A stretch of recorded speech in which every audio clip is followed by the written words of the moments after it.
G'day everyone, it's Omidex here and welcome to another upload on this channel. Probably from next week I'm gonna start uploading a weekly update of the formations and tactics I personally played during that weekend league. So if you wanna catch up with that, stay tuned.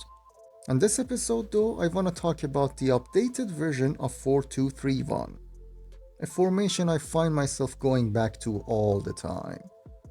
So let's jump to the tactics. With this one, as you can see, I went with a bit higher width on defense. To build up play, I added long ball, which I now find really useful now that I have all these players with amazing passing in my midfield. And I decreased the players in box to 6, because with long ball you're already committing more players forward. So if you don't like long ball, just go with balance and pop up the players in box to 7 and you're good to go. Now we go on to the player instructions. For the striker instructions, I went with drift wide and get in behind, as I saw a pro player use this in tournament and I wanted to know what this was all about. Don't worry, your player is not gonna drift wide too much, it's just that when they start to make a run, instead of going straight forward, they do a diagonal run slightly to the left or right, which is really helpful to lose the center back that's marking you.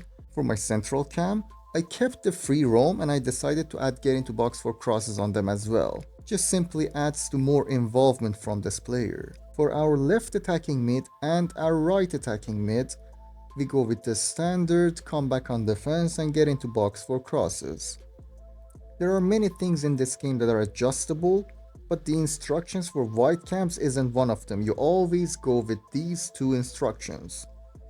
Now for your out and out most defensive CDM, we go with the instructions of stay back while attacking and cover center. I've seen some pros like Tex going with deep lying playmaker on their CDMs as well, so if you wanted to go for that, I wouldn't be against it.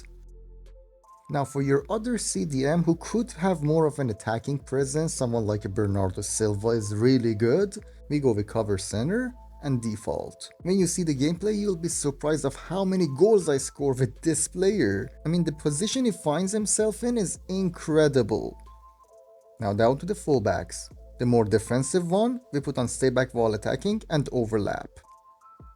The other fullback, which could have more of an attacking presence, we go with overlap and default.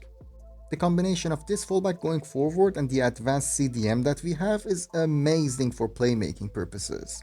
And your goalkeeper, as always, is on comps for crosses and default. Now let's get to some gameplay and see how this formation plays. By the way, I managed to get 10 wins in qualifiers with this formation, so I know getting 10 wins on qualifiers doesn't mean much, but for me it's an indicator that this formation performs in game.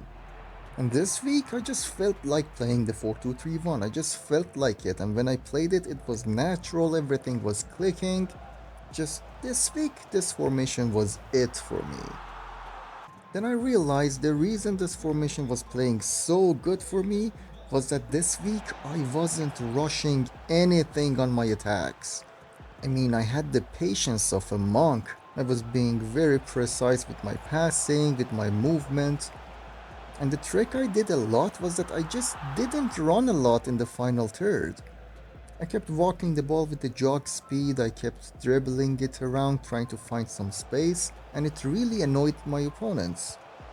They started to make some mistakes in the defense, and trust me, when you're playing a 4-2-3-1 and your opponent makes a mistake in defense, the way your players are all positioned all over the attacking area, it's game over for them.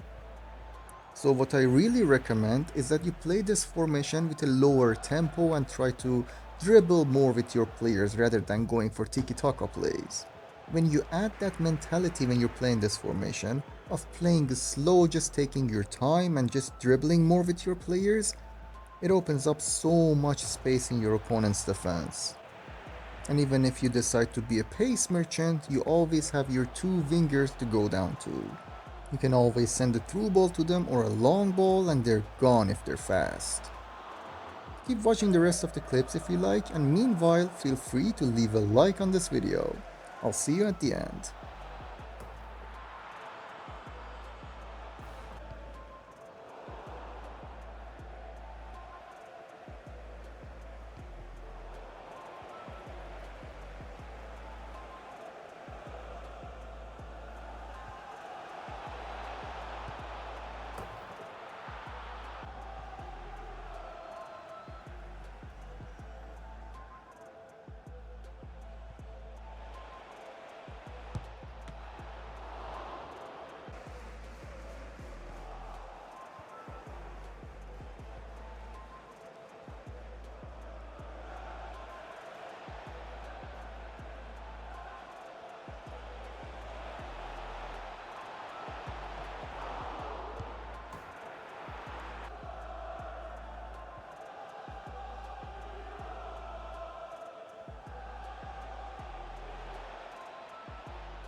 Okay, that's it for today's episode. Thank you everyone for watching it. Don't forget to subscribe for more content like this, and hopefully I will see you on the next upload. Cheers.